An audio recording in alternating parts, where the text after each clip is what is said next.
Hello friends, welcome to Ponni's kitchen. இன்றைக்கி நான் ஒரு இது சொல்ல போகிறேன், கேளுங்க. என்னென்னா, இது கணவன்மார்களுக்கு மட்டுமில்லை, மனைவிமார்களுக்கும் சேர்த்து தான். இது ஒரு சைக்காலஜி வகுப்பு.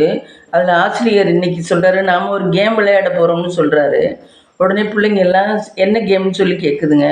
உடனே ஒரு பொண்ணை அழைச்சி, இந்த போர்டில் உனக்கு முக்கியம் என்று தோன்றும் 30 பேரே எழுது அப்படின்னு சொல்கிறாரு. அதுக்கு அந்த பெண்ணும் எழுதினார். பெயர்களை கவனித்த அவர், இதில் உங்களுக்கு முக்கியமில்லை என்னும் 5 பேரை அடித்து விடுங்கள், இதில் உங்களுக்கு முக்கியமில்லைங்கிறவங்க 5 பேரை அடித்து விடுங்க அப்படின்னு சொல்கிறாரு. உடனே அந்த பிள்ளை என்ன போயிருது, அந்த பெண் உடனே பணிபுரியும் 5 பேரின் பெயரை அடித்தார். அடுத்து மீண்டும் 5 பேரை அடிக்க சொன்னார். அந்த பெண் பக்கத்து வீட்டில் 5 பேரின் பெயரை அடித்தார். ஆக பக்கத்து வீட்டில் உள்ளவர்களும் வேலைக்கு இருக்கவங்களையும் 5 பேரை அடிச்சிருச்சு. இப்படியே அழித்து கடைசி 4 பேர்களை மட்டுமே இருந்தன போர்டில். முக்கியமில்லாதவங்க, தேவையில்லாதவன்னு சொல்லிட்டு எல்லாரையும் அடிச்சுட்டு கடைசியாக 4 பேர் மட்டும்தான் போர்டில் இருந்தாங்க. அது அவரின் பெற்றோர், கணவர் மற்றும் ஒரே மகன். அது யார்? அவங்களோட பெற்றோர், கணவன் மற்றும் ஒரே மகன். இப்போது மீண்டும் 2 பேரை அடிக்க சொன்னார்.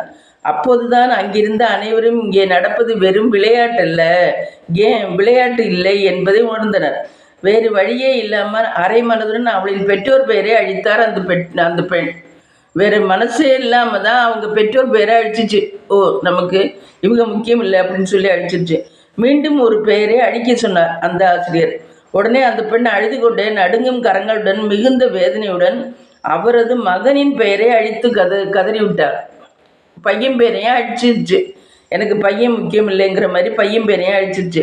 ஆசிரியர் அவரை அழைத்து இருக்கைக்கு போக சொல்லிவிட்டு, ஏன் உங்கள் கணவர் பெயரை தேர்ந்தெடுத்தீர்கள்? உங்கள் பெற்றோரை தானே உங்களுக்கு பெற்று வளர்த்து ஆளாக்கினார்கள். உங்கள் மகன் தானே உங்களுக்கு தாய்மை அளித்தான், பின் ஏன் என்று கேட்டார்.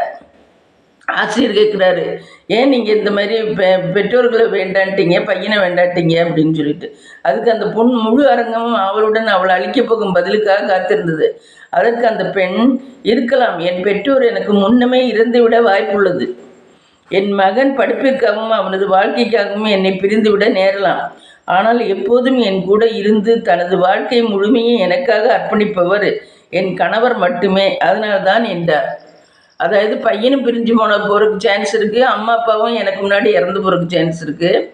என்னோட கடைசி வரைக்கும் இருந்து எல்லாம் பண்ண போகிறது என்னுடைய கணவர் மட்டும்தான் அப்படின்னு சொல்லி அனைவரும் எழுந்து நின்று கைதட்டி அவரை பாராட்டினார். இதுதானே உண்மை. உங்கள் வாழ்க்கையில் துணையை எப்போதும் அன்புடனும் மரியாதையுடனும் நடத்த தவறாதீர்கள். அதன் பொருட்டே இறைவன் உங்களை இணைத்திருக்கிறார் என்பதை உணருங்கள். இதுதான் ஃப்ரெண்ட்ஸ் இந்த வீடியோ. இந்த வீடியோ பிடிச்சிருந்தா, இதோட சாராம்சம் புரிஞ்சு வீடியோ பிடிச்சிருந்தா எனக்கு லைக் பண்ணுங்கள், ஷேர் பண்ணுங்கள், கமெண்ட் பண்ணுங்கள், சப்ஸ்கிரைப் பண்ணுங்கள்.